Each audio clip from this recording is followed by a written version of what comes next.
Magandang araw sa inyong lahat at ngayon sabay-sabay nating tuklasin ang wika at kultura ng Katumbalon, Valencia City, Bukidnon. Tara na!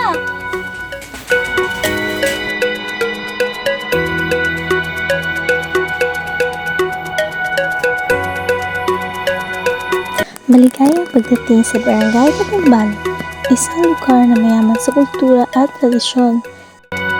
Ang Katumbalon, Valencia City, Bukidnon ay kilala sa maraming palayan at pangkabuhayang agrikultura. Isa sa tampok ng kanilang pagkakakilanlan ay ang kanilang wika na naging tulay ng pagkakaisa ng mamamayan.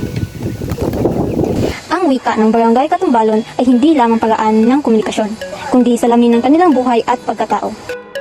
Halina't samahan ninyo kami sa pag-alam ng kanilang kasaysayan at tradisyon sa aming panayam kay Nanay Fe.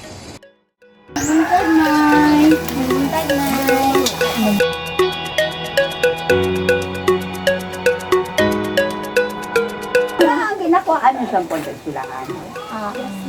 Kumusta man ang kinabuhi diri na? Ay, ang kinabuhi diri sa Katumbalon, kung wala kaya uma. Wala ko bla, ano, uma. Inang tugado. Tugado. Pero kung may uma ka, okay lang na yan. Ang pigado na yun, si pigado na yun. Very poor. Pigado, lahat na tong term. Pobre. Pigado, ang O diba? Pigado. Pigado. Na may sa yung mga tradisyon na ginahimok bitaw sa inyong mga kuwan. Sa inyong tawag gali ano? Ethnicity. Sa barangay? Oo, sa tribo yun na bitaw. Kung may buhaton na bilang daw may mga celebrate, ang kuwan, ng mga birthday, birthday bala, dason may mga gadibo. Ano na pinabuhat na diri. Naitista. Ginahimo sa mga tao dire. Buhat. Ginahimo dire nga muna akong basper may mga birthday, amo na dakwan din sila ya. Gahimo ka bilang daw ga celebrate din. Kuwan na, kanang, unsa ka importante ang inyong language sa inyong kultura? Or sa inyong pagkabuhi diri? Filipino gud Ilonggo. Kuwan ba na kanang, like sa imuhang mga apo, mas maayo sila mag-Bisaya or mag-Ilonggo lang gyapon. But nagpabilin ba gyapon ng pagka-Ilonggo?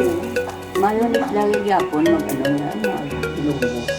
Kung gani nagakuan ka ba, damo ni gani, medyo nila yung mga native bro, hindi sila kano nito. Kasunod. Ilonggo na sila. Mara to, Nay. Salamat kayo. Wala ka mga na, panyagarot na. Kaya mayagat, Tanay. Usay. Mabuhay! Kasi ba, ang galing, Nay? Ako, Oo. si P. Bataan. Sila na yung Bataan. Sige, Nay. Salamat, Nay. Salamat.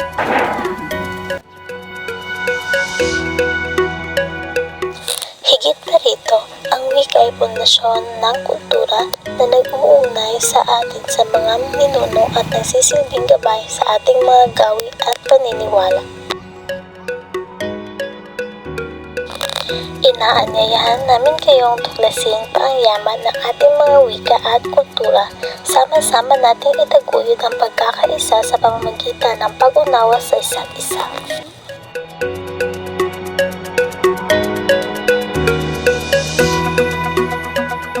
Kapansin-pansin na hindi iwalay ang wika at kultura sa lipunan.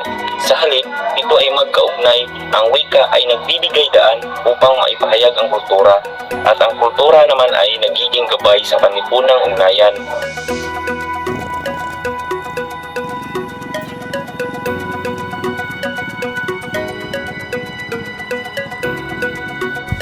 Welcome to Barangay Katumbalon. Tandaan, ang ating wika at kultura ay hindi lamang pamana ng nakaraan, kundi pundasyon ng ating kinabukasan. Maraming salamat sa panonood!